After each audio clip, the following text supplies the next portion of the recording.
Hello बच्चों, आपका स्वागत है आज की क्लास में। तो जैसा कि बच्चों आपको पता है कि हम गद्य भाग कर रहे हैं और गद्य भाग में क्या आज हम करते हैं दुष्यंत कुमार के बारे में। तो सबसे पहले हम इनके साहित्यिक परिचय के बारे में जानेंगे, क्योंकि बच्चों आपके पेपर में एक क्वेश्चन आता है 4 नंबर का, कवि या लेखक का साहित्यिक परिचय। तो इसलिए आपको साहित्यिक परिचय भी समझना और अच्छे से याद होना चाहिए।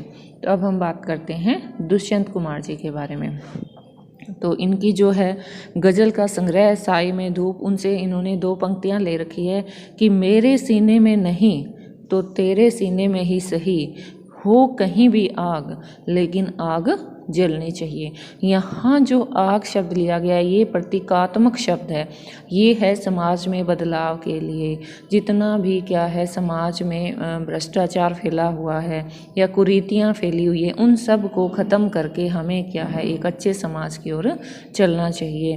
तो इसलिए कहा गया है कि अगर मैं ये परिवर्तन नहीं कर सकता तो आप लोग कर सकते हैं, यानी किसी न किसी के मन में तो ये आग होनी ही चाहिए अपने समाज को बदलने की और एक अच्छी दिशा देने की।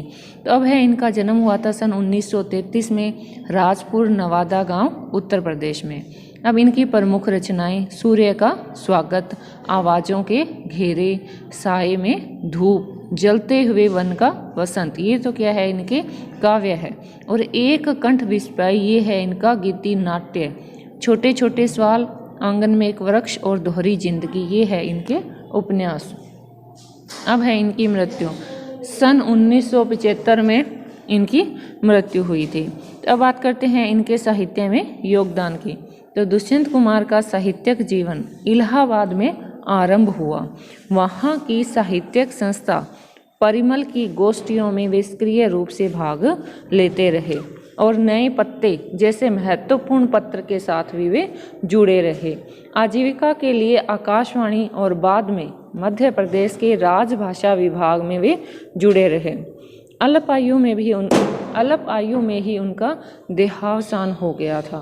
किंतु इस छोटे जीवन की साहित्यिक उपलब्धियां कुछ छोटी नहीं है, यानी इनका जो जीवन काल है वो बहुत छोटा रहा, लेकिन फिर भी इनने जो साहित्य में जो योगदान दिया वो बहुत ही ज़्यादा है। गज़ल की विधा को हिंदी में प्रतिष्ठित करने का श्रेय अकेले दुष्यंत को ही जाता है। तो यहाँ जो गज़ल है, गज़ल क्या है?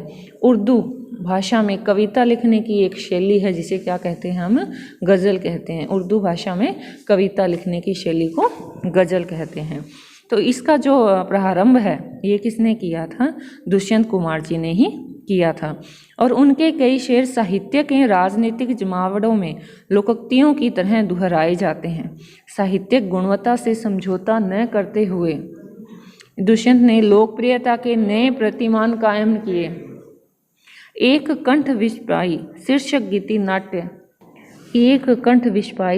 गीति नाट्य हिंदी साहित्य की एक महत्वपूर्ण एवं बहुप्रशंसित कृति है, यानी बहुत ही ज़्यादा प्रचलित रचना है।